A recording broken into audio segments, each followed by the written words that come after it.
Narito po ang inyong lingkod. Ako naman po ang naatasan ng ating pastor para magturo po ng banal na salita ng ating Panginoong Diyos.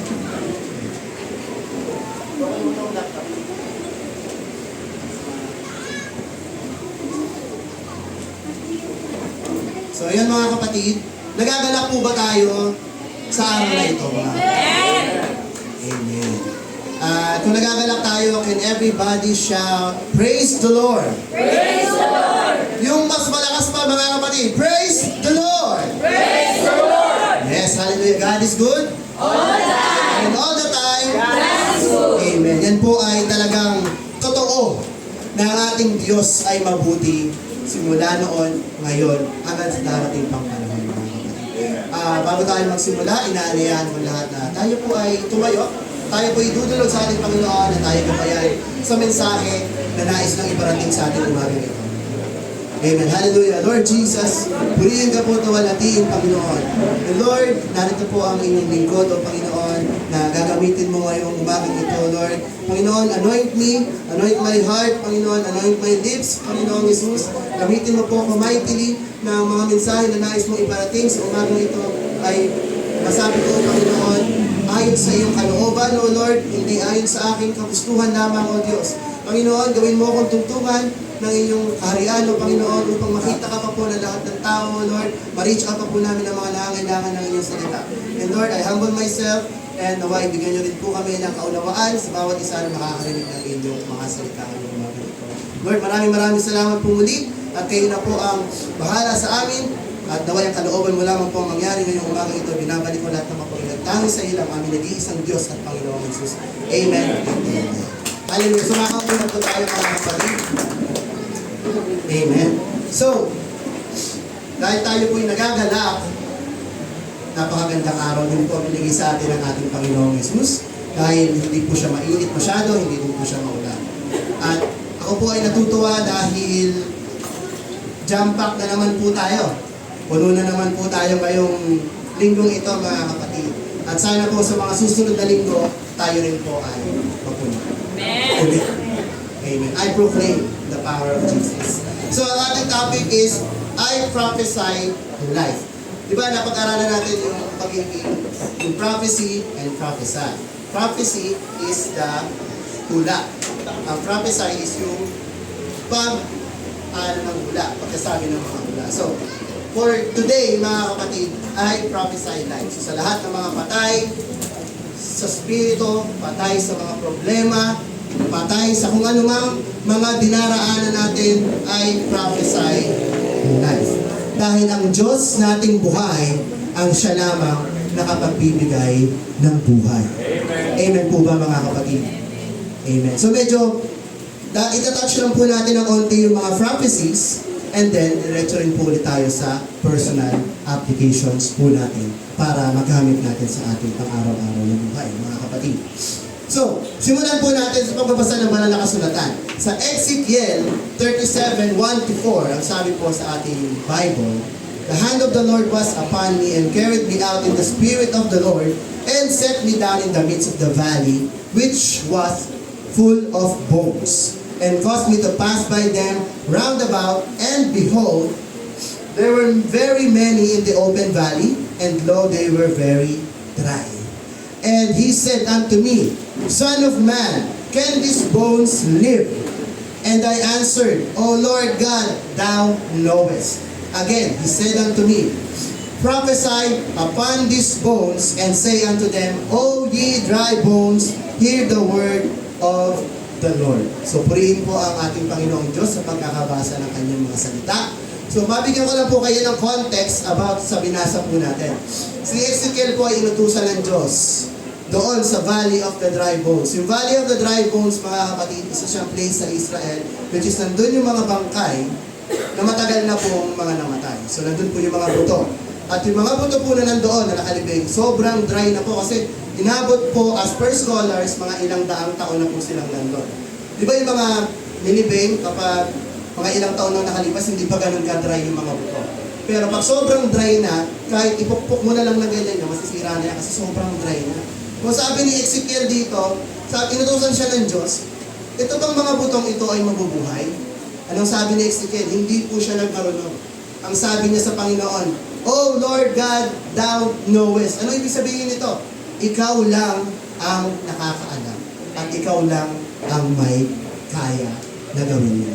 And the Lord said to Ezekiel, "Prophesy upon these bones." Diba? May power po ang mga salita natin. Pwede po tayong gamitin ng Diyos to prophesy, mga kapatid. Diba? Kasi yun nga ang prophecies kasi ay sobrang limitado ang pagiging aral ng mga tao, lalo sa mga Christians eh. Minsan, sabi nga ni Pastor, iniiwasan natin yan. But prophecies and prophesying is God's work. So, kailangan po natin siyang pag-aralan. If tayo ay gifted with prophesying, let's do it, mga kapatid. And then, anong nangyari? Nung siya ay nag-prophesy. Next natin, Ezekiel 37:7. So, I prophesied as I was commanded. Ayon sa pagkakautos sa kanya ng Diyos. Ano nangyari? There was a noise. Nagkaroon ng isang malakas na ingay. Behold, a shaking. Nagkaroon ng mga pagyanig. And the bones came together, bone to his bone. Unti-unti pong nabuo yung mga buto hanggang sila ay naging mga tao. So sa Diyos, wala pong imposible. Sa ating mga tao, sa tingin natin mukhang imposible, pero sa Diyos, walang imposible, mga kapatid. And as Ezekiel prophesied to the valley of the dry bones, ako naman, mga kapatid, I prophesy life unto you guys, sa ating lahat. Kasi alam ko, mga kapatid, hindi lingid sa ating kaalaman, meron part sa atin na namatay. Diba? Yung mga part sa atin na akala natin kaya pa, pero sinuko na. Pero anong sabi ng Diyos? Na siya ang buhay. Kung tayo man ay sumuko na sa problema natin, kung tayo man ay hindi na natin kinakaya yung relationships natin, ang Diyos ang makakapagbigay ng buhay ulit dyan. Amen po ba tayo, mga kapatid? Sige, next slide tayo. Sige, next mo ulit. So, ito po yung mga examples ng mga patay sa buhay natin. Up until now, hindi naman tayo perfectong Kristiyano, mga kapatid. We are still experiencing these types of experiences. Yung sin, nagkakasala pa rin tayo, mga kapatid. Hindi natin pwedeng maipagmalaki sa ating kapwa na dahil tayo Kristiyano na, hindi na tayo nagkakasala. Dahil tayo ay binabago ng ating Diyos unti-unti, mga kapatid. Ay examples dyan, dead relationships. So, kung napapansin nyo, mga kapatid, nung tayo naging Kristiyano, marami ang nag-disconnect sa atin. Diba? Dati, ang tropa natin, mga manginginom. Ngayon, ano ng tropa natin? Mga Kristiyano. Dati, ang tropa natin, mga adik. Pero ano na ang tropa natin ngayon? Mga taong nag-aaral ng salita ng Diyos. Diba? Mga relationship natin noon, sino mga kausap natin? Mga marites. Pero ngayon, sino nakausap natin? Mga taong itinalaga ng Diyos sa gawain. Amen, di ba, mga kapatid? So napakabuti ng ating Diyos kasi itinatama niya yan. Dead marriages. So marami rin po mga ibang Kristiyano, may mga problema sa kanilang relasyon sa mag-asawa, and only God can fix this. Hindi natin siya kaya by our own, mga kapatid. Ngayon, aprobado na yung divorce bill. Nakakalungkot. Aprobado na ba talaga? Aprobado na eh. So marami po, sigurado, nakapila na sa filing. Sige na, yan. I-divorce ko na itong asawa ko. Pero ano po ba talaga ang solusyon sa mag-asawa na hindi magkasundo? Isuko niyo sa Panginoon. Dahil ang dead relationships, kaya yung buhayin. Yung una yung pag-ibig nung nagliligawan pa lang kayo, mararamdaman niyo yun. Amen, di ba? Amen. Parang ang sarap eh. Nung nasa courting stage pa lang kasi, parang ang saya-saya. Ganyan kasi lagi ang pag-ibig. Masaya sa simula. Pag tumagal, hindi na masaya. And makaka-relate din tayo, mga kapatid, sa ating relasyon sa ating Panginoon. Nung una, ang sipag-sipag mo pa sa Panginoon. Lagi ka na nagpipray, lagi ka umaattend sa gawain. Pero habang tumatagal, you find it na nakakatamad na. Paulit-ulit lang. Lord, kailan ka ba darating? Ang tagal ko na naghihintay. Ang tagal ko na naghihintay ng sagot mo sa prayers ko. Kailan mo ba sasagutin? Kapatid, huwag kang titigil. Sabi sa Biblia, ang magtiis hanggang sa wakas, ang maliligtas. So hanggang sa dulo, kung hindi man sinasagot ng Diyos sa mga panalangin mo, kumapit ka lang. Huwag kang bibitaw dahil ang Diyos ay may kasagutan sa iyo. Amen? Ano pa? Dead dreams, yung mga pangarap natin. Visions, kung ano man yung mga gusto natin hangarin sa buhay na minsan hindi natupad. Marami pong ganyan. Mga prophetic words, yung mga nag-declare ka na, oh, in my age na 30, ganito na yung kalagayan ko, pero pagdating mo ng 30, nag-negative ka pa. Hindi mo narating yung gusto mong pangarap. Suko natin lahat kay Lord. Ano pa? Finances, churches, marami pong patay na church ngayon, mga kapatid. Oo, nandun sila, nagsisimba sila, sumasamba sila, pero ang puso nila ay malayo sa Panginoon. Huwag po sana ang church natin ay kabilang dyan sa mga dead churches na yan. Hangarin natin mga kapatid na ang church natin ay pagtulong-tulungan natin na ipakita ang buhay na binibigay sa atin ng Diyos. Kasi sa atin lang, sariling sikap natin mga kapatid bilang mga Kristiyano, hindi natin kaya buhayin itong church. Tanging ang Diyos lang, si Jesus lang ang makakabuhay sa church. And sa ministries, yung mga dating naglilingkod sa Diyos, ngayon, ayaw na. Kapatid, mag-isip ka. Ano ba talaga ang plano sa iyo ng Panginoon? Kung saan ka inilagay ng Diyos?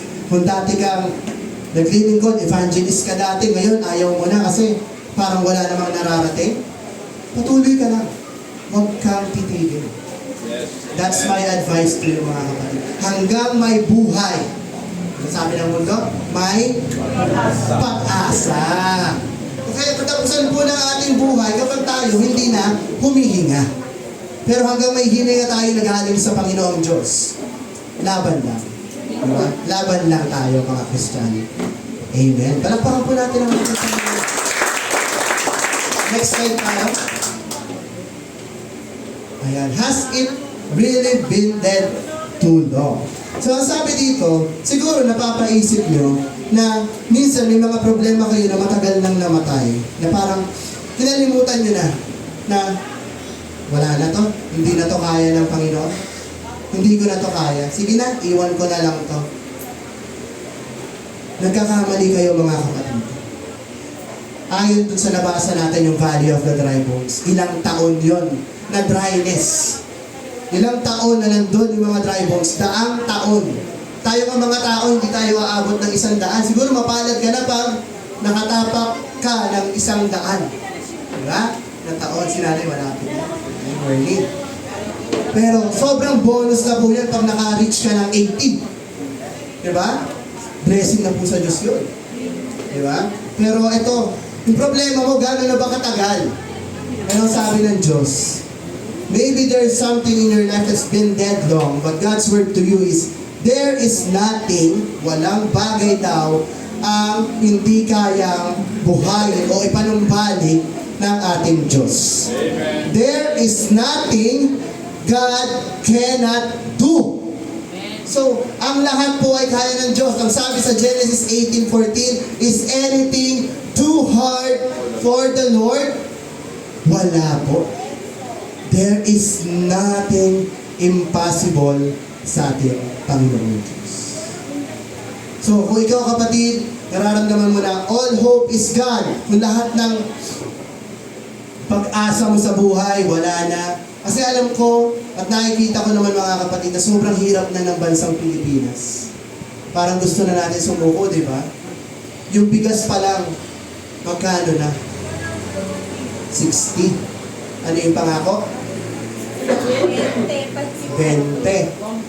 Yung pala, ang 20, yung pansit canton. Which is dating 5 piso. So pahirap na po ng pahirap ang buhay. Pero anong pangako ng ating Diyos? Na hindi niya tayo iiwan, hindi niya tayo pababayaan. So kung ano man yung problema natin, kasi alam ko, hindi lingid sa ating problema natin pera. Yun naman lagi, number 1. Kasi paano ka mabubuhay kung wala kang pera? Diba? Paano ka kakain kung wala kang pera? Hindi ka naman pwede mag-pray na, Lord, busugin mo ako. Hindi po yan mangyayari. Kailangan mong gumawa. Pero anong sabi ng Diyos? Tayo daw ay manumbalik sa Diyos and He will bring it back to life. Yung mga financial natin, kaya ng Diyos. Ano pa ang mga problema ng tao ngayon? Depression. Number 1 yan. Hindi yan napapansin, pero number 1 ang problema ng mga tao yan. Ang mga tao ngayon malungkot palagi. Kahit nakikita mo yan na nakangiti, kahit nakikita mo yan na nakatawa, pero deep inside, durog na durog na. Di ba? Pero ano sabi ng Diyos? There is is anything too hard for the Lord? Wala. Isuko natin yan sa ating Diyos. Amen. So next tayo, mga kapatid. Balikan natin yung Valley of the Dry Bones. Let's go on a deeper thought about this. So next tayo. So sabi sa Ezekiel, mabasa natin yun sa 37. So yung Valley of the Dry Bones, many years na siyang nandun. So ang bansang Israel daw has been dead for hundreds of years. Hindi lang sila patay na patay. Hindi lang sila dry na dry ang bansang Israel, mga kapatid. Nasabi, but even though they had been dead for hundreds of years and we were not just dry, but very dry, anong ginawa ni Ezekiel? Kasi it seems impossible na mabuhay.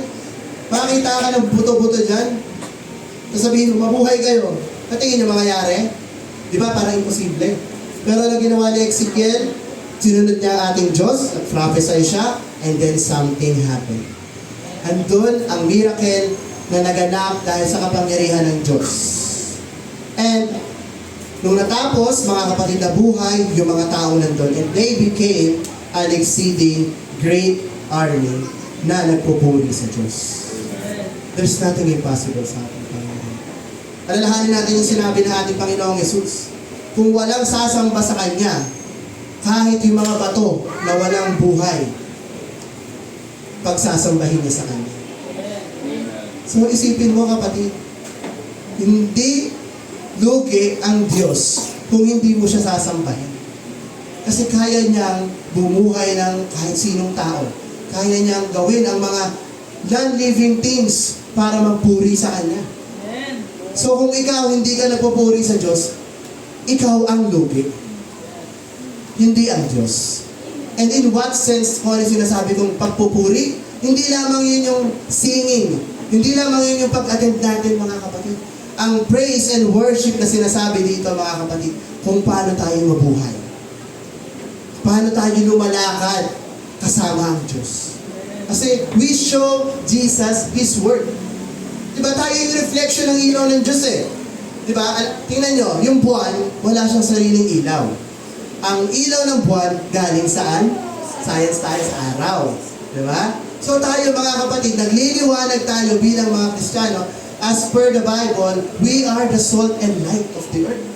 And tayo nagliliwanag not just because of our own light, but dahil sa liwanag ng Diyos.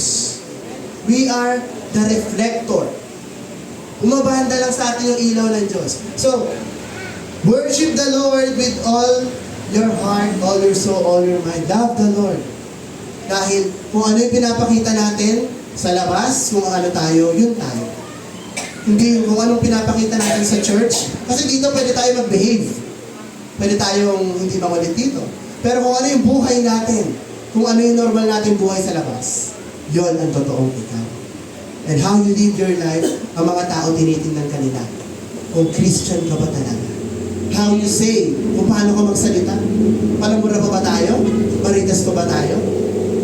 Diba? Kung hindi na, praise the Lord. Amen. Kung ganun pa rin, pray tayo kay Lord. Unti-unti tayo magbabago sa atin. Nothing is too hard for the Lord. Amen. Sige po, next tayo. Tuloy natin. So, continuation lang po ito. So, yung breath came to them. So, ang buhay talaga galing sa Diyos, no? Just like nung ginawa niya kay Adan, naalala natin yung creation, na si Adan, ginawa ng Diyos mula sa putik. At yung putik na iyon, na kinortehang tao, paano nabuhay? Hiningahan. So, life comes from the Lord. And yung ginawa niya rin dito sa mga bones na nabubuo, na nagkaroon ng laman, hiningahan din ng Diyos. So talagang ang Diyos lang ang makapangyarihan. Wala tayong may pagmamalaki sa mundong ito, sa mga achievements natin na, ito, narating ko to dahil sa sikap ko. Ito, narating ko to dahil sa talino ko. No, lahat yan galing sa Diyos. Yung utak mo, wala yan kung hindi ka ginawa ng Diyos. Amen. And even though the bones were very dry and been dead for hundreds of years, Ezekiel began to prophesy and it released life. There is nothing so dead, walang isang bagay na sobrang patay na hindi kayang buhayin ng Diyos. So, regardless of how dead the thing in your life is, maybe you have given up. Sumuko ka na sa lahat ng pag-asa mo sa buhay. Panginoon, hindi ko na kaya. Suko na ako. Marami akong nakilalang ganyan sa trabaho ko, mga kapatid, na they have experiences na gusto na nilang kunin yung buhay nila. Pero napakabuti ng Diyos kasi pinapaalala ng Diyos na ang buhay natin ay hindi para sa atin, para kunin. Dahil hindi atin yan. Ang buhay natin ay bigay ng Diyos. At only God can give and only God can take away. Wala pong ibang pwedeng kumuha niyan, mga kapatid. And maybe you have given all hope in experiencing a resurrection, but I prophesy, change is coming. Amen? Ang pagbabago ay narito. I prophesy life. Mabuhay tayo, mga kapatid. Mabuhay tayo ayon sa path na ibinigay sa atin ng ating Panginoon. Lakaran natin ang lakad ng Panginoon. Sundan natin siya. Huwag natin siyang pangungunahan. Kung saan lumakad ang Panginoon, doon tayo lumakad. Amen po. Palakpakan po natin ang ating Panginoon. Next slide tayo. Yan po si Ezekiel. Siguro nakita niyo na yan sa last na Sunday school. No? Yan po yung Valley of the Dry Bones. Kung titignan niyo, mga buto-buto, paano yan mabubuhay? Kahit ngayon, mga kapatid sa science, hindi nila kayang bumuhay ng tao. Dahil hindi kaya ng tao. Tanging ang Diyos lang ang makakagawa. Yeah, next time. Si Abraham. Ito naman. Let's have another angle, mga kapatid, about sa life. Sino nakakilala kay Abraham at kay Sarah? Taas ang kamay. Amen. Oy, siya. Sino pa? Parang konti na dalawa lang. Hindi nyo kilala si Abraham and Sarah? Yan. Amen. So, si Abraham, siya yung ating father of the multitudes, di ba? So, nung panahon, mabasa natin sa Genesis 17, na si Abraham daw ay sobrang tanda na. 100 years old na siya. Si Sarah, around 90 years old na. And ano yung pangako sa kanila ng Diyos? Na sila ay magkakaroon ng anak. So sa panahon natin ngayon, posible kaya magkaanak pa ang 100 years old tsaka 90 years old? Hindi na, no? Siguro may mga nagkakaroon ng miracles na may mga 50 years old na nanganganak pa. Meron po ako nabalitaan na gano'n, kahit menopause na, nanganganak pa din. Miracle baby po yung mga ano. Pero ano po, sobrang tanda na po nila. Pero ano po ang pinanghawakan po nila, Abraham and Sarah, yung pangako ng Diyos. Pero dumating din po sa point of their life na nainip po si Sarah. Ay sabi ni Sarah, Abraham, matanda na tayo. Hindi na tayo magkakaanak. Pero ano, sabi ni Abraham, Sarah, paniwalaan natin ng Diyos. Dahil ang Panginoon natin Diyos, kung anong sinabi niya, ginagawa niya. Pero anong ginawa ni Sarah? Nahuna. So, ibinigay niya yung kanyang katulong na si Hagar kay Abraham para sila ay magkaroon ng anak. Which is, ang naging anak nila ay, kilala ba natin? Si Ishmael.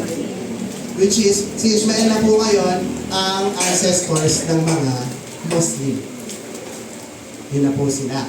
And sino naging anak ni Abraham and Sarah? Trivia tayo, si Isaac. Alam po ba natin ang meaning ng name ni Isaac? The meaning of Isaac is the one who laughs. Laughter, joy. Siya ang kasiyahan ng mag-asawa. Diba? Kahit sila yung matanda na, ibinigay pa rin ng Diyos ang pangako niya. So isipin natin, mga kapatid, kung sa ating mga panalangin, meron pang mga hindi sinasagot ng Diyos. Hindi pa huli ang lahat. Hoy pa tayo eh. Diba? Paano kung sagutin niya ng Diyos pag 60 ka na? Praise the Lord pa din. Sinagot eh. Diba? Kung may matagal ka ng kahilingan pero hindi sinasagot, panghawakan mo lang yan. Dahil ang Diyos natin ay laging may kasagutan. Diba? Sabi nga ng mundo, ang sagot ng Diyos tatlo. Pero sa amin, we have an agreement na dalawa lang. Yes or no. Ang wait, yes pa din yun. Maging matyaga ka na. Pero yes pa din. Amen. Ang pangako ng Diyos ay hindi nagbabago. Pag no, no. Pag yes, yes. Kasi pag nilagyan natin ng wait, nagiging neutral ang Diyos. Wala pong neutrality ang Diyos. Ang judgment ng Diyos is either yes or no. No in between. Amen. Mga kapatid, dapat malinaw sa atin. Kasi baka inisip natin, bakit naman naghihintay na? Hindi. Yes or no na. So, basahin natin sa Romans 4:19, ang sabi dito, Abraham and Sarah were both old. In fact, Abraham was 100 and Sarah was 90. The Bible says Abraham was the same as dead. Kasi 100, parang sa panahon natin ngayon, bihira na lang nabubuhay ng 100. So, considered as dead. And si Sarah, yung kanyang womb, yung kanyang tawag doon sa Tagalog, sinapupunan, ay hindi na kaya magduwal pa. Kasi tayong tinig. So, in natural nature aspect ng tao, hindi na siya posible. Pero anong sabi dito? Kahit past age na siya, nanganak pa rin siya. Praise the Lord. Palakpakan natin yung Panginoon. Ang sabi sa Luke 18:27, the things which are impossible with men are possible with God. Amen. So, tingin natin imposible? Posible yan sa Diyos. Sige, next po. Asan yung ating driver? Ayan po yun. Oh. Yan. Si Abraham and Sarah and si Isaac. Yan. So, kita niyo po ang saya nila. So, Isaac is their source of joy and laughter. Sige, next slide po. Amen. May natutunan po ba tayo mga kapatid? Amen. Hallelujah. So, si Lazarus, kilala natin si Lazarus. Ito yung kapatid ni Martha and Mary. Ayan. So, nare-refresh yung ating Bible trivia, no? So, si Lazarus daw, mga kapatid, ang sabi sa banal na kasulatan, dead for 4 days. Talaga pong patay na siya. And, ang sabi po sa science, the human body begin to decay after 3 days na. So, sa 4th day, medyo maamoy na po si Lazarus dito. And ang customs po sa Israel is binabalutan lang po nila yun ng tela, nilalagyan nila ng fragrant oil para hindi po siya mangamoy ng maigi. And then yung tumpo nila, hindi po tulad natin na nilalagay sa nicho. Meron po silang mga hukay na mga cave sa bundok, tapos sinasaraduhan po yun ng malaking bato. So ganun po yung paglilibing sa Israel. And then, tumating po si Jesus sa Bethany, sa bahay ni Lazarus at ang kanyang mga kapatid. At nandun po yung lamay.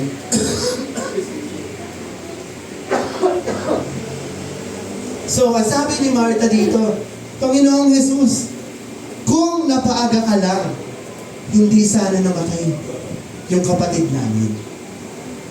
So, pero anong sabi ng ating Panginoong Diyos? Huwag kayong mag-alala. Buhay si Lazarus. Di ba parang nakakapagtaka? Kasi nakita niya na siyang namatay eh. 3 days. Tapos after 3 days, 4th day na, nandun na siya sa libingan, sasabihin ng Panginoong Jesus, buhay. Di ba? So, next tayo. Ang sabi dito, sige po. Next. Ayan. So, pumunta po sila dun sa libingan.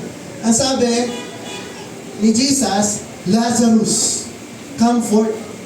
Lazarus, bumangon ka. Pinatanggal ni Jesus yung takip sa tomb, and then, si Lazarus, mga kapatid, tumayo. Nakabenta pa po siya nun. Pinatanggal din po ni Jesus yung benta kay Lazarus. Kasi syempre, hirap nga naman, hindi niya matatanggal mag-isa yun. So, wala pong imposible sa ating Diyos. Kahit patayin niya na for 4 days, kaya niyang buhayin ang patay. Amen. Sige, next. Pakita natin yung picture ni Kuya Lazarus. Ayan. Ang gwapo po ni Lazarus, no? Ayan po si Mary, tsaka si Martha. Pinabati na nila yung kanilang kapatid, uy, buhay ka pa. Ayan. At dahil po yan sa kapangyarihan ng ating Panginoong Jesus. Ayan. Palakpakan po natin ang ating Panginoon. Napakagaling niyo po, no? Napakabuti po ng ating Diyos. Next tayo. Kay Jairus naman. Sino nakakilala kay Jairus? Parang hindi siya masyado nababanggit, no? Siya po ay isang ruler ng synagogue. At lumapit po siya kay Jesus. At sinabi niya, yung anak niya daw ay may sakit. At inaanyayahan niya ang ating Panginoong Diyos, Panginoong Jesus sa bahay. And then sabi sa Mark 5:23, Jesus went with him but the crowd was all around him. Ito may umano pa. Meron pang sumingit na miracle. Naaalala niyo yung babaeng inaagasan ng dugo for 12 years? Diba?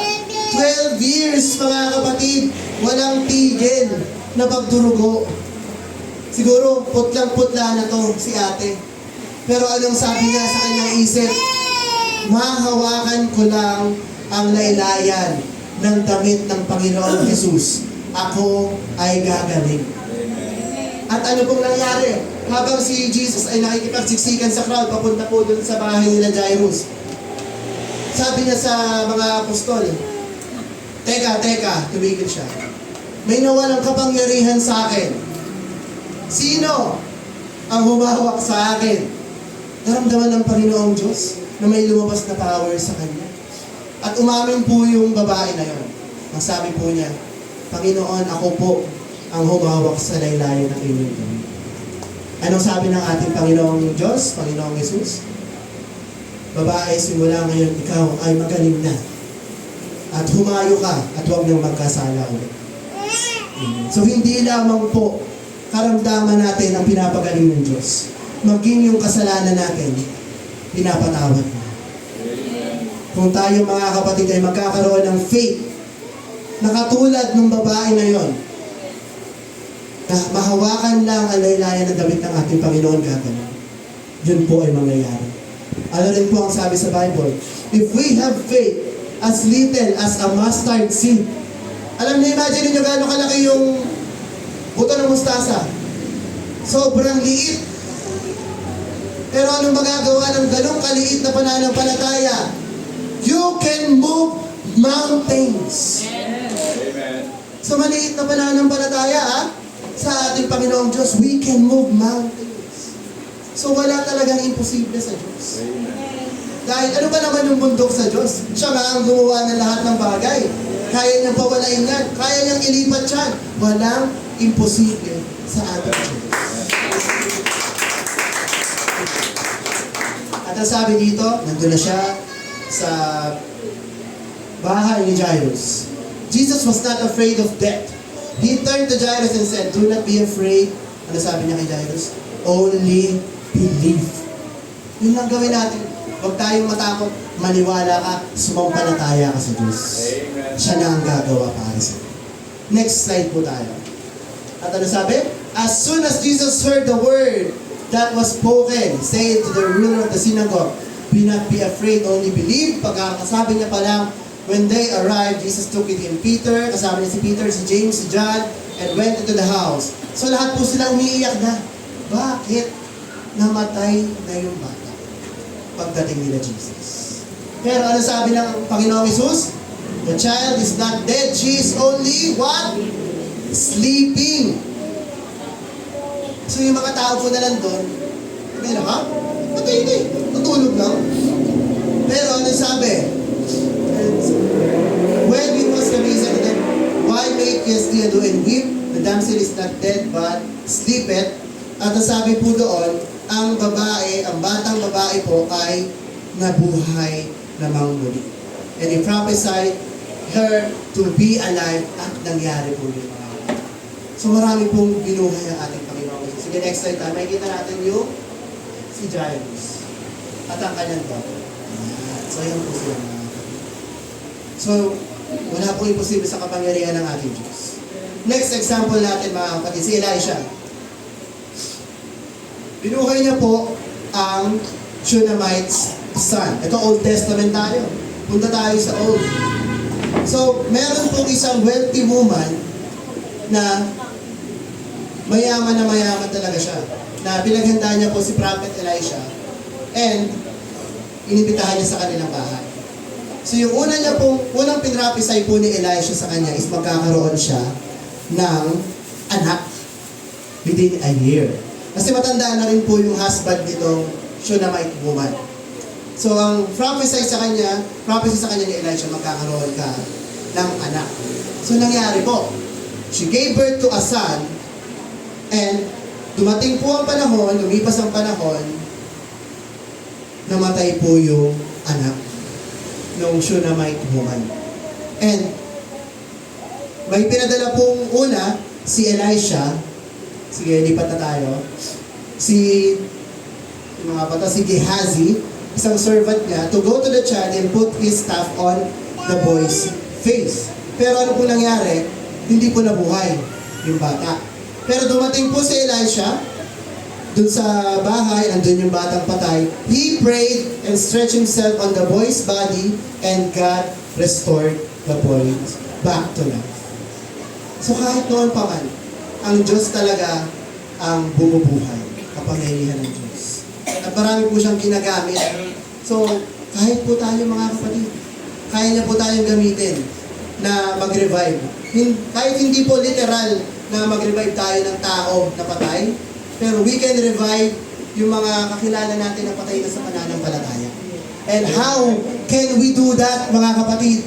By sharing the Word of God. Marami na pong tao na patay sa labas. Mga lumalakad, mga nagbabiyahe, nag-aaral, nagtatrabaho, buhay, pisikal, pero ang buhay nila, spiritual, patay. Dahil hindi pa nila nakikilala ang Panginoong Jesus. Marami naman, nakikilala nila si Jesus, but only as Jesus. Pero hindi sila naglilingkod. Mga kapatid, may kaibahan yung pagkakaalam mo kung sino si Jesus and yung may relasyon ka kay Jesus. Magkaiba po yun. Nakilala mo lang ang Diyos at yung nakikilala ka ng Diyos. Naisin natin mga kapatid na tayo ay kilala ng Diyos. Kasi naalala ko na naman to. Marami ang magsasabi sa huling panahon, kakatok sa pinto ng langit. Jesus! Jesus! Pagbuksan mo kami. Naglingkod kami sa'yo. Nagsisimba kami tuwing linggo. Nagpipray kami. Lord, umaawit ako sa'yo every Sunday regular. Pero hindi tapat. Hindi tao sa puso. Hindi in-apply ang mga natutunan sa linggo. Ang buhay nila every Monday and Saturday, makamundo pa din. Anong sabi ng Diyos? Lumayas kayo. Hindi ko kayo nakikilala. Nakakalungkot na istorya, mga kapatid. And mangyayari siya. Maniwala kayo. Mangyayari siya. Dahil iyon ay nakasulat sa banal na kasulatan. At marami pong mga Kristiyano ang kakatok sa pinto ng langit. Lord, tao po. Naging tapat ako sa iyo. At ang tanging panalangin ko po sana na tayo na nandito sa Life Gospel Apostolic Church, huwag naman po sana tayo magkita-kita na tayo yung kumakatok doon. Amen. Na pagdating ng second coming, tayo yung mga kasama ng Diyos na lilipad patungo sa Kanya. Excited na ba kayo sa pagbabalik ng Diyos? Amen. Excited na ba tayo na makita yung ating Panginoon na pinaglilingkuran? Kasi mga kapatid, yun yung goal natin. Yun yung finish line ng pagiging Kristiyano. Kung hindi nyo pa alam, yun ang goal natin. Makasama natin ang ating Panginoong Jesus sa kanyang kaharian. Hindi mo goal ang sumamba every Sunday. Hindi mo goal ang mag-pray sa kanya araw-araw. Yes, kailangan mo siyang gawin. Responsibility mo yan. Kailangan mo siyang gawin. Pero ang goal natin is to be with Him for eternity. Eternity! Bibigyan ko ng din yung eternity. Walang hanggan. Mga kapatid, yung mga examples natin, 100 years, 90 years, compared sa walang hanggan, para lang yan segundo. Alam niyo ba, ang Diyos ay not bound of time? Hindi siya sakop ng oras. Amen. At sa piling niya, mga kapatid, pag nandun ka na sa eternity, hindi mo ramdam yung oras. Kasi walang oras. Nanaisin mo ba, pagdating ng katapusan, kung ikaw man yung hindi maligtas? Hindi ako sa nananakot ha. Pero kasi nakasulat siya eh. Kapag tayo, if ever na kayo, or tayo, mapunta tayo doon sa kabila, sa dagat-dagatang apoy, habang buhay din yun. Habang buhay. Mga kapatid, hindi yun laro-laro lang. Kung nag-e-enjoy kayo sa buhay na to, tapos kapag summer, init na init kayo, na ano ba yan, sobrang banas, sobrang init. Ano pa dun? Sa dagat-dagatang apoy. Araw-araw, oras-oras, minuminuto kayong lulutuin doon. At walang katapusan yun. Yung katawan nyo, kinakain pa ng mga uod. Tapos, habang kinakain, nabubuo kasi walang katapusan eh. Hindi kayo mauubos, hindi kayo mamamatay. Imagine niyo yun ha, everlasting pain. So, saan na tayo? Everlasting kasama ng kaaway na nagdurusa? O everlasting na kasama ang ating Panginoong Diyos na nandun lahat? Peace, comfort, nandun ang ating Panginoon na pinaglilingkuran natin. Decide for yourselves, mga kapatid. Ako, hindi ko kaya mag-decide para sa inyo. Ang ating pananampalataya ay personal. Pero nandito kami, nandito si Pastor para i-guide kayo.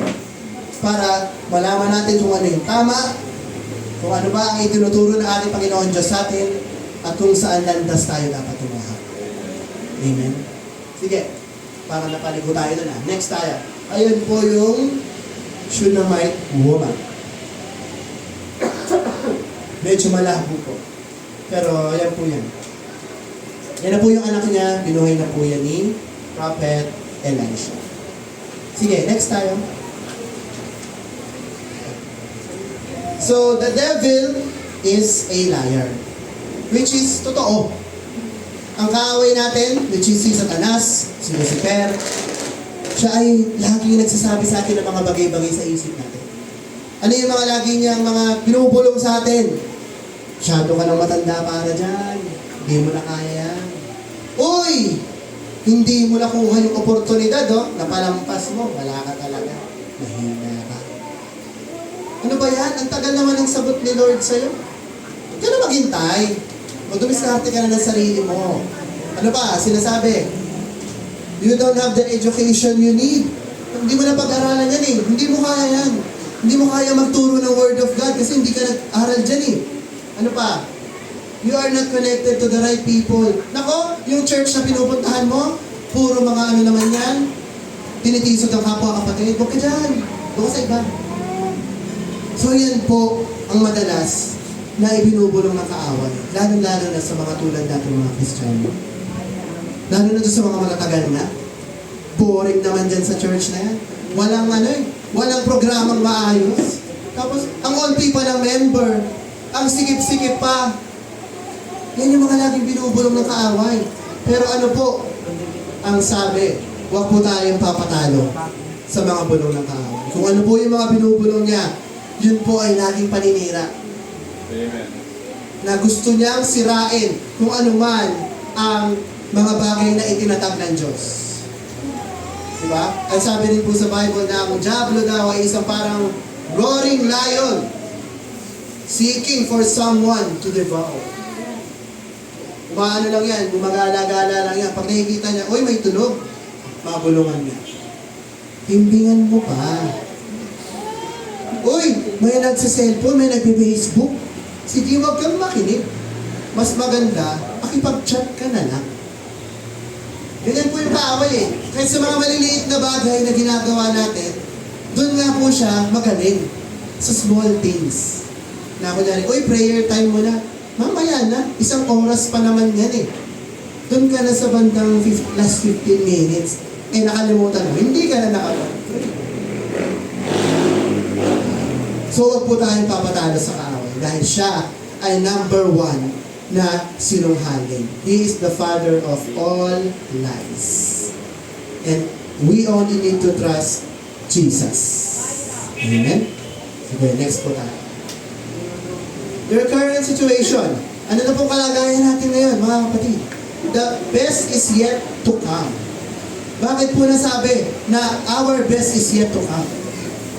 Kasi mga kapatid, wag po natin paniwalaan yung mga pastor na nagsasabi na you can live your best here on earth.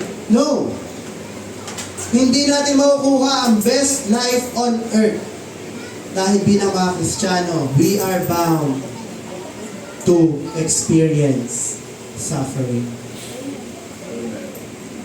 Kaya lagi sinasabi sa atin, pinapaalala sa atin lagi yan ni Pastor, na ang buhay ng Kristiyano ay hindi lagi na lang pagpapala, hindi lagi na lang na maganda. Mas madalas pa nga, nandyan yung hirap. Kung napapansin niyo, na simula nung naging Christians tayo, andyan na lahat ng problema. Parang sabay-sabay silang dumating, no? Hello, dito na ako. Ito na ang mga problema. Diba? Kasi ganun po talaga. Kasi ang purpose po niyan, mga kapatid, is for us to give our yoke. Bigay natin yung ating kabigatan sa ating Panginoong Diyos. Kasi ang ating Panginoong Jesus, siya ang ating pahinga. Kung bubuhatin mo lahat ng kabigatan sa buhay mo, talagang mabigat. Mabigat, hindi ko kaya. Hindi ka makakausap. Pero ano pangako ng Diyos? I will give you rest. For my yoke is easy and my burden is light. Diba? Kasi yung mga buhat nating pamatok sa ulo natin, alam niyo po ba yung mga kalabaw? Di ba meron yung mga pamatok? At pag nag-aararo sila, parang bigat na bigat sila, no? Sa ating Panginoong Jesus, magaan po ang kanyang pamatok. So, ang ginagawa po ng ating Diyos, kapag tayo sumasampalataya sa Kanya, pinapalit na yun.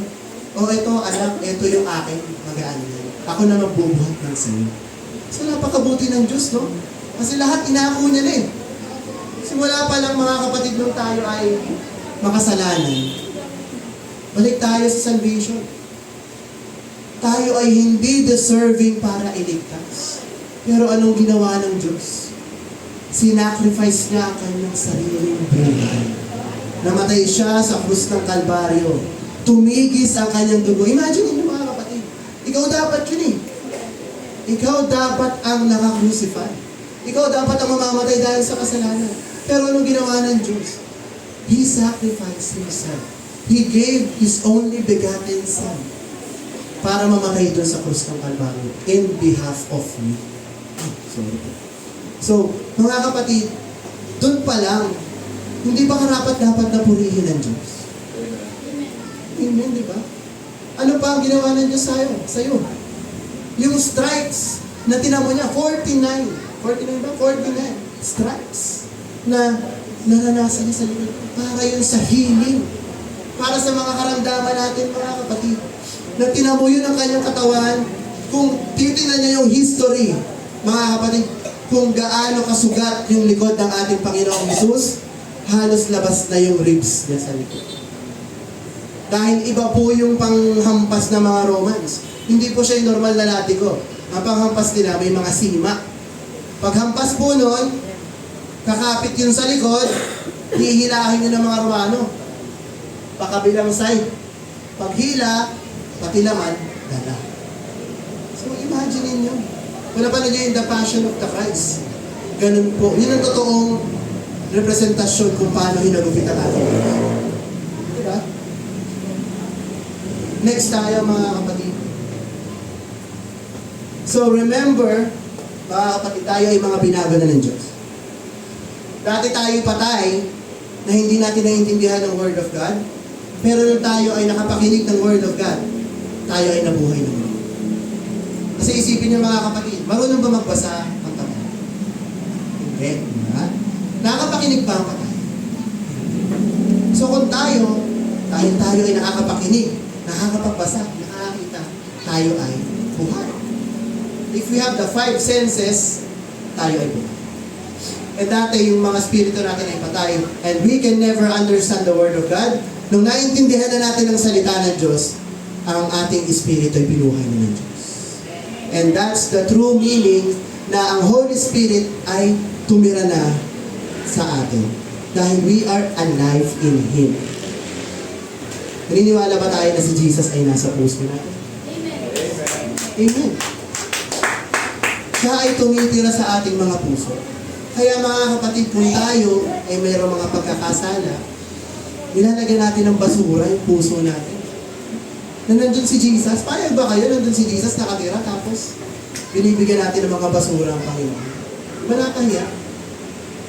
Guest natin siya dun eh. Siya yung panauhing pandangan. Tapos, puro kasalanan yung madaratnan niya sa puso niya.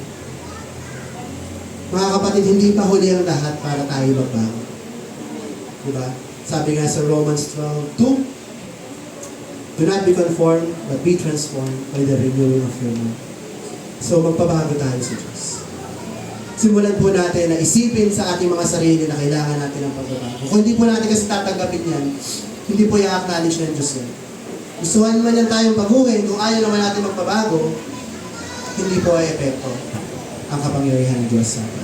So, kailangan mauna po yung pananampalataya natin. Mauna po yung faith natin sa Diyos. Kung ano po hilingin natin sa Kanya. If we want to live, we will live because of Jesus. Amen. Sige, next po tayo. Ito po, you shall not live, but live. You shall not die, but live. Ito po ay with King David. Alam ko na-discuss na ni Papa yung about sa mga pagsubok ni Haring David. Marami pong gustong pumatay kay King David. Lalo na yung succession sa throne. Kasi marami, yung mga anak niya kasi, naging pasaway. Talagang nag-aagawan sila sa sino magiging hari. At doon po naging magulo ang Israel at nagkahati-hati po yung kingdom ng Israel after ni King Solomon. Pero, yung panahon na yun, marami pong kalaban si David at isa na po yung kanyang anak na si Absalom na gusto siyang ipapatay mga kapatid. So, anong sabi ni David? I shall not die but live and declare the works of the Lord. So, laging ang Diyos lagi. And then ano sabi sa Isaiah 54:17? No weapon that is formed against thee shall prosper. Walang kahit anumang sandata. And every tongue that shall rise against thee in judgment, thou shalt condemn. This is the heritage of the servants of the Lord, and their righteousness is of me, saith the Lord. Pwede po natin pakita sa Tagalog yan. Isaiah 54:17. Para mas lalo po natin maintindihan.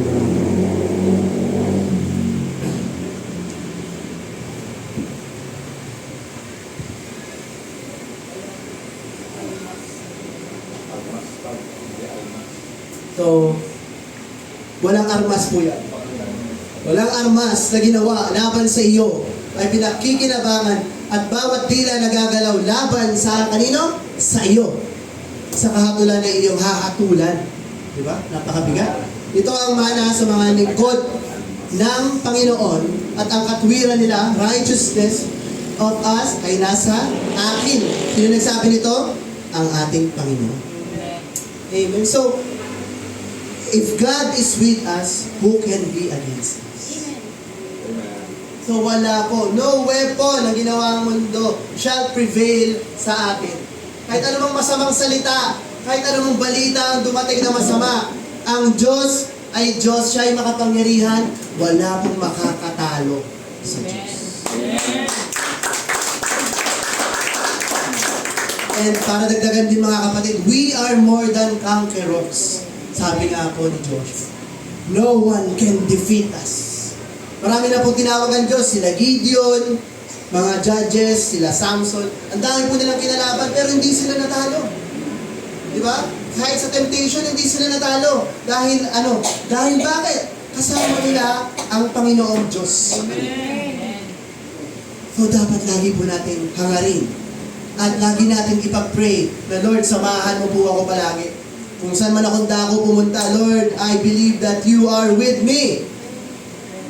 Ano sabi rin ni David sa Psalms 23? Even though I walk to the valley of the shadow of death, I shall fear no evil. Wala pong makakatalo sa ating Diyos. Kahit si Satan man yan, kahit sarili mong gusto yan, na napaka-selfish natin dahil sa ating mga selfish desires, suko po natin sa Diyos. And for God is with us, who can be against us? Amen. Sige, next tayo. Ito naman mga kapatid, isang reminder lang din na may kapangyarihan yung ating pagdulog sa ating Diyos. Next.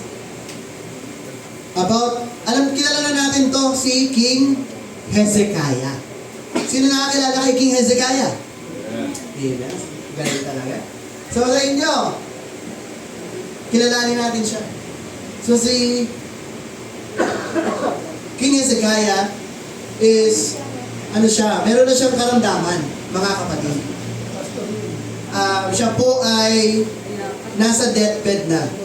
At pinadala ng Diyos ang isang propeta para sabihan siya ng balita na King Hezekiah, bilang na ang mga araw mo. Diba? Tinaningan na po siya, mga kapatid. Pero anong sabi ng kwento, mga kapatid?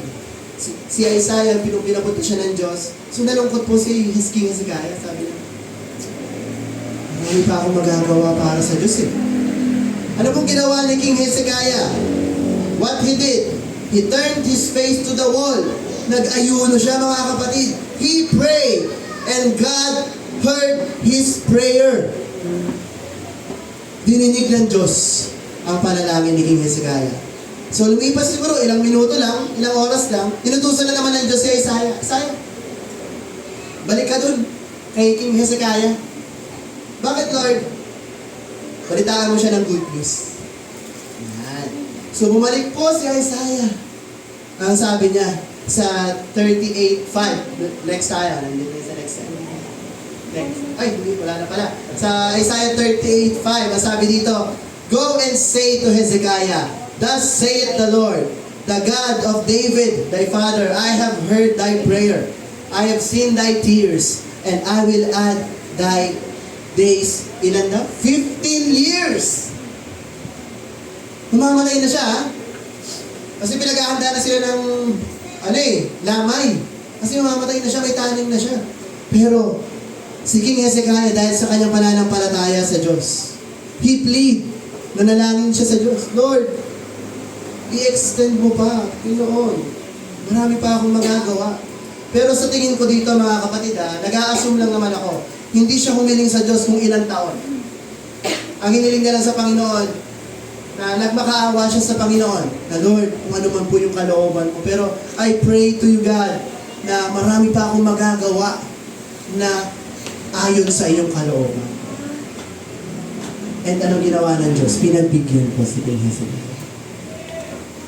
Kaya sa mga prayers natin, mga kapatid, huwag po tayong mahihiyang dumulog sa ating Panginoong Diyos.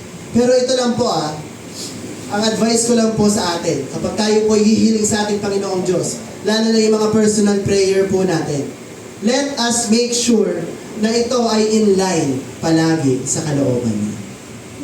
Kasi kung hihiling kayo sa Panginoon na gusto nyo lang, malamang sa malamang, hindi yun matutupad. Amen. Amen. And always ask the Lord. Bigyan ko kayo ng sample prayer. Lord, marami po akong balak na gawin para sa kingdom mo. And Lord, if you can give me chance na makapaglingkod pa sa iyo. Kunyari, may sakit tayo na ako po yung pagalingin. At once na ako'y gumaling, ito po'y magiging testimony ko sa inyo, O Panginoon, na ikaw ang Diyos na nagpapagaling, na ikaw lamang ang Diyos na bumubuhay, at gamitin mo ako bilang iyong lingkod. And I believe God will hear your prayer and He will grant healing para maipakita sa mundo yung kanyang glory. Pero kung ang prayer mo lang na, Lord, pagalingin mo ako, Lord, nahihirapan na ako, Lord, Lord, ginagawa na po natin utosan ang ating Diyos. Hindi po utosan ng Diyos natin. Hindi po siya genie na mag-wish ka lang na, Lord, tulungan mo ako sa financial status ko. Marami na po akong utang. Nagka-utang ka kasi waldas ka. Anong dapat natin gawin? magpaturo tayo sa Panginoon. Lord, turuan mo po ako maging maayos ang management ko sa pera. And I believe na tutulungan mo po ako makaalis dito sa mga kautangan. And Lord, ako po'y may karamdaman at hindi po ako makagawa. Hindi po ako makahayo. Kasi meron po akong dinaramdam na kakaramdaman. Lord, I pray for healing. I pray, Lord, na bigyan mo ako ng lakas ng loob para once na ako'y gumaling, I can do great things para sa iyo. That's a good prayer, mga kapatid. Kasi minsan, nagkakamali tayo sa prayer natin. It becomes so personal na hindi na siya in line sa kalooban ng Diyos. So, let's make sure na ang ating mga dinudulog sa Diyos, laging nabibigyan ng glory ang ating Panginoon Diyos. Amen po, mga kapatid. Sige, next slide tayo. Yan po si King Hezekiah. Sige, next slide.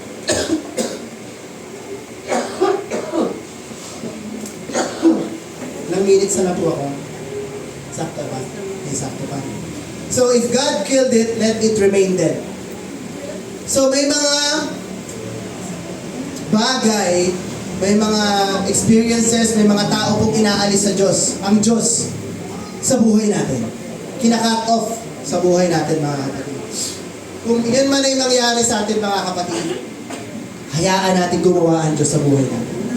Like for example, dati, yun nga, ang sabi ko, ang mga kaibigan mo, puro mga marites, diba? Ang saya nila kausap eh. Kasi masaya ka. Nung naging Christian ka, ikaw na yung topic nila. Diba? Dati, kasama ka sa naninira ng tao. Ngayon, ikaw na yung topic nila. Pero huwag sasamaan loob nyo. Kasi ginagawa yun ng Diyos para putulin yung relasyon nyo sa kanila. Kasi hindi magiging healthy ang pagiging Christian nyo if meron pa rin kayong mga kasama na mga hindi mananampalataya. Pero hindi tayo nililimitahan ng Diyos na i-reach out yung mga kasama natin na hindi pa nakakakilala sa Diyos. Yung baka sabihin nyo naman, ay, Christian na tayo, sige, i-judge na natin sila. Mga masasama sila. No! Tayo po ay lingkod ng Diyos and we are there para gamitin ng Diyos para tayo maging ilaw nila. Para i-guide sila sa tama. Yun. So, ang pinuputol ng Diyos is yung mga masasama natin gawin natin. Kung dati tayong palamura, ngayon, palamahal na. Yeah. Ang lumalabas sa bibig natin, I love you. Ay sis, ang ganda naman ng damit mo. Ay, ayos naman ang itsura mo, ang light. Blooming ka nga, ganon. Imbes na, papit mo naman. Di ba? Yung mga lumalabas sa bibig natin, mga maayos na. Diba? I love you with the love of the Lord. Mahal kita sa pagmamahal ng Panginoon. And hindi na po tayo nagiging mahihain na magsabi ng ganon sa ating mga mahihain pa ba tayo dito? Mahihain pa ba tayo? Hindi na. Kasi mga kapatid, pagdating natin dun sa langit, tayo lang din naman ang makakasama. So dito pa lang, practice na natin yung pagiging friendly natin, lalo na sa mga kapwa natin Christians. Wala pong masama doon. Mas gusto nga ng Diyos yun na tayo ay sama-sama, tayo nagkakaisa, nag-uusap-usap. Hindi lamang yung para tayong, daig pa nga natin yung mga estudyante. Diba? Pupunta ng church, parang nagpunta lang ng seminar, nakaupo lang, tapos after ng service, uwi na. Wala man ang kinausap na iba. Diba? Dahil nyo pa yung school. Ay sa school, yung mga magkakaklase, close. Mga tropa, diba? Pero sa church, walang pa-close. Dapat po, kung meron tayong mga magiging closest friend natin, yung mga churchmates natin. Kasi tayo yung magdadamayan. In the end, hindi po tayo magkakaiba dito. Kasi, nalulungkot nga po ako sa culture ng ibang church eh. Diba? Mas close pa yung mga tao sa labas kaysa yung mga tao sa church. Imbis na sila magtutulungan, sila ang nagsisiraan. Hindi po yung maganda. Dapat, as a church, we are one unit. Isang kawan po tayo dito. Ang ulo natin dito ay ating Panginoong Jesus. Ang ating pastor, siya po yung tinalagang guide natin dito. Siya po yung ating pastol. And siya po ay pinapastol din ng ating Panginoong Jesus para tayo gawin. Na itama po yung ating mga ginagawa. So, kung meron man tayo mga karanasan, relationship, yung mga closed doors, huwag na po natin pilitin na ibalik. Kasi, sabi ko nga po kanina, tayo ay mga binago na ng Diyos. At sabi rin po ng ating Panginoong Jesus, huwag nang ilagay ang bagong alak sa lumang sisidlan. Kung tayo bagong nilalang, ilagay ang bagong alak sa bagong sisidlan at ito ay tatagal. Ganun po. Kasi madalas po sa atin, gusto po natin, sige, naglilingkod ako sa Panginoon, pero ito pa rin yung lumang pagkatao ko. Remain pa rin natin yung vessel ko. Sige Lord, fill mo lang yung spirit mo dyan. Mali po. Kung tayo po'y maglilingkod sa Diyos, let's pray na tayo ay gawing new creature, new vessel, na kapag finil ng Diyos yung kanyang banal na spirito sa atin, bago tayong nilalang. And kapag bago nilalang, we can do greater things, we can do good things para sa ating Panginoon Diyos. Palakpakan po natin ang ating. And I think last na po ito. Ayan na. Sakto lang pala ako sa oras. Isa pa? Ayan. So, the best is yet to come. Yan po yung ating conclusion. So, I prophesy life sa ating mga patay na prayer life. Sa mga hindi regular mag-pray, I prophesy na bigyan ng Diyos ng gana. Yung ating prayer life, mga kapatid, na lagi nating nanaisin to talk with the Lord dahil ang ating prayer, yun ang ating paraan upang kausapin natin ang ating Diyos na banal, ang ating Diyos na nagligtas sa atin mula sa kamatayan at ang Diyos na ating makakasama sa buhay na walang hanggan, mga kapatid. I prophesy na tayo, mga kapatid, ay magiging passionate sa ating prayer. And I prophesy, mga kapatid, na sa ating worship, sa ating buhay bilang Kristiyano, mga kapatid, na tayo ay mamumuhay ayon sa design ng ating Diyos. Kung saan ka dinala ng Diyos, doon ka gagamitin. Huwag mong kontrahin. Pag pinapaligo ka sa kanan, lumiko ka sa kanan. Pag pinapadiretso ka, dumiretso ka. Pag pinapa-forward ka, huwag kang tatalikod. Huwag na huwag kang tatalikod sa Diyos. Amen. Hallelujah. Amen. And we can show God's Word kung paano natin binubuhay ang ating mga sarili. Kung tayo ba'y sumusunod sa mga salita niya. Kung paano natin pinapakita sa mga tao ang kabutihan ng Diyos. Hindi lang dito sa church, mga kapatid. Not just here. Hindi lang sa gawain. Hindi lang sa mga kapwa natin Christians, but to the whole world. Kung anong pinopost mo, it reflects you. Diba? Active tayo sa social media. Ano bang pinagpo-post mo? Does it give glory to God? Or does it give glory to yourself? If you're still full of yourself, na puro selfie pa rin ang pinagpo-post mo sa post mo, alisin na natin yan. Does it glorify God pag nakita nila yung mukha mo? Okay sana kung oo, mga kapatid. Pero kung hindi, let's change our ways. Let's be mature enough. Let's be mature Christians. Hindi na po ito biro. Kasi unti-unti po tayong pinapatay ng mga bagay na akala natin okay, pero hindi okay. Na okay lang pala mag-post ng mga post na medyo offensive, lalo na yung mga post na hindi naman kaaya-aya, diba? If you have a relationship, sa akin po mga kapatid, sa akin lang to, if you have a relationship, asawa, boyfriend man yan, girlfriend, or ano, keep it private. Pero hindi ko kayo inuutusan pero much better to keep it private. Kasi, marami pong nakamasid. Maraming observer, mga kapatid. Lalo na sa ating mga wall. Kung ano sinishare mo, magre-reflect kung sino ka. Amen. Kung sinishare mo lagi jowa mo, tigilan mo. Kasi baka makita nila na, proud, yes, okay. Pero, just make sure that everything we do, it gives glory to the Lord. Yung lagi natin i-consider. Yun naman lagi. Kasi Christian na tayo. We're not of this world. Papayagan ko kayo kung hindi pa kayo Christian. O kung bago pa kayo. Kasi unti-unti pinag-aaralan yan. Pero once na you're matured enough, post about God. Amen? And I promise tayo na yung praise natin, magkaroon ng gana. If it's joyful, let it be joyful. Pag solemn, solemn. If it's altar call, let's bow down to the Lord.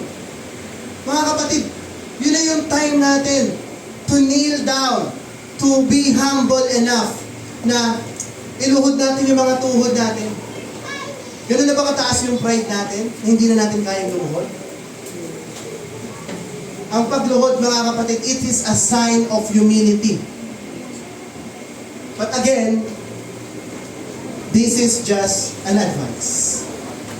Nasa inyo pa rin yan. Hindi namin control kung ano ang nasa isip nyo. Hindi namin kayo pwedeng diktahan if you don't want to do it. Yes, but for the Lord, mga kapatid, please, para sa Panginoon. We're asking you. Hindi ito para sa atin. Para sa Diyos. Everything that we do is for Him. Fasting. Nakapag-fasting pa ba? Parang hindi na, no? Sige, pag-usapan natin yan in the next meetings natin, mga kapatid. So I prophesy na yung ating fasting na long gone, na bumalik, mga kapatid, na we will spend time talking to the Lord, knowing His will, kung ano man po ang magandang plano niya sa buhay natin. And to this church, to bless this church. Mas patatagin, mas paramin para mga miyembro, at mas maging productive tayo para sa Panginoon. And lastly, yung devotion natin sa Panginoon, yung paglilingkod natin, na hindi siya mawala up until the end of time. Yung faith natin, kung ano man, kung paano tayo nagsimula, kung mainit tayo sa Panginoon, yung first love natin sa Panginoon, sana hindi mawala. Kung gano'n natin siya kamahal noon, dapat hanggang dulo, mahal pa rin natin siya. Kung paano natin siya minahal. Noong simula pa. Amen. Palakpakan po natin ang And again, mga kapatid, I prophesy life doon sa ating mga namatay na, sa ating mga lupang pagkatao, sa ating mga pagkukulang sa Diyos. Idulog natin yan sa ating Panginoon. And inaanyayahan ko lahat na tumayo. It is our time, mga kapatid,